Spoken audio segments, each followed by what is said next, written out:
از وقتی رفتی زندگیم تکرار غم شد، روز و شب‌هایی من دیگر مانند هم شد.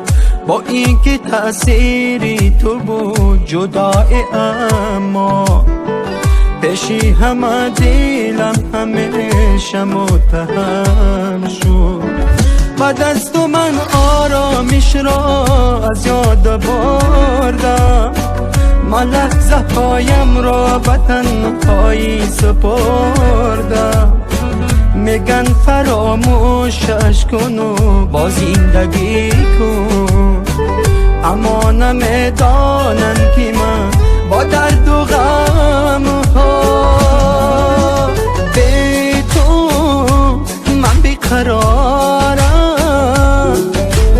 تا کی طاقت بیارم به تو، این خانه زندان است کسی نمیداند حالی مرا اصلا.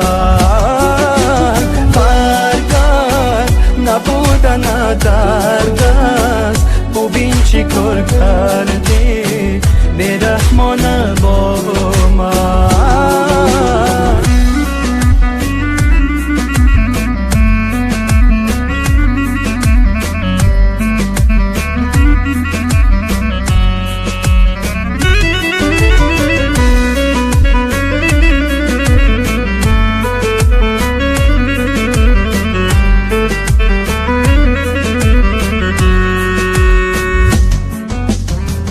مانند مرگ زندگی به تو همیشه، چی سازم که مهرت ز دل بیرون نمیشه.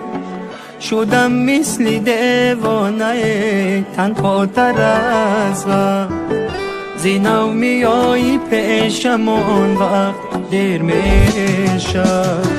هر شب فقط با فکر تو چشمام بستم، من از رشکی بیهوده دیگه خستم.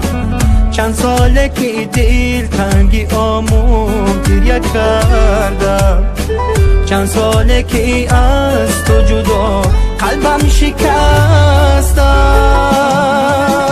به تو من بیقرارم،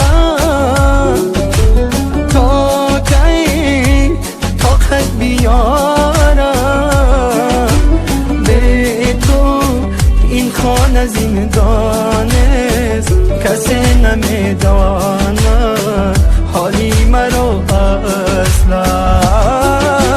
برگرد نبودن درد است، ببین چی کار کردی بیرحمانه با من.